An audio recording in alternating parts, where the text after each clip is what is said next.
По синокешниот инцидент, мирно е во Струмичкото Турско Маало. Единствено полициските екипи кои што патролираат во близина на улицата Бетовенова, потсетуваат на вчерашниот настан. Но официјалните информации за тоа што се случи се многу скудни. МВР и денеска го испрати истото соопштение како и синоќа, информирајќи дека двајца инспектори биле нападнати од група граѓани при обид да ги извршат своите овластувања спрема лице кое е осомничено дека тргувало со наркотични супстанци. Инспекторите се здобиле со телесни повреди и се упатени во Струмичката болница. Го посетивме осомничениот Исмет Бейтулов во неговиот дом. Соседите и роднините го чекаа да им раскаже како поминал. Поголемиот дел од ноќта бил во Струмичката полиција каде го испрашувале. Тврди дека го местат поради неговата политичка активност.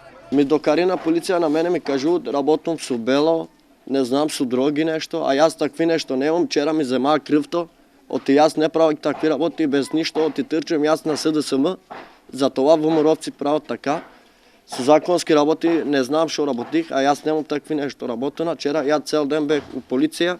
Вчера Жителите на Бетовенова велат дека е вака пред секои избори, зачестени полициски акции и приведувања. Ако беше така, мислам дека за 24 сата ќе се затворише.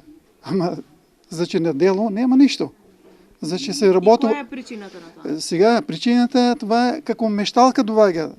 Така размислуваме ние, како мешна некоја работа заради него, дали партиска основа или нешто друго сесем на друго нешто.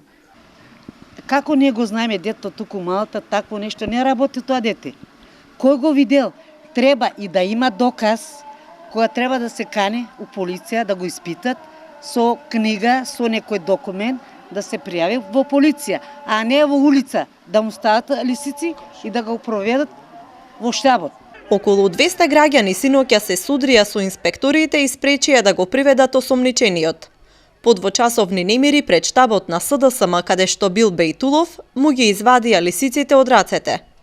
Подоцна тој сам дошол во полициската станица. МВР вели дека случајот се уште се истражува.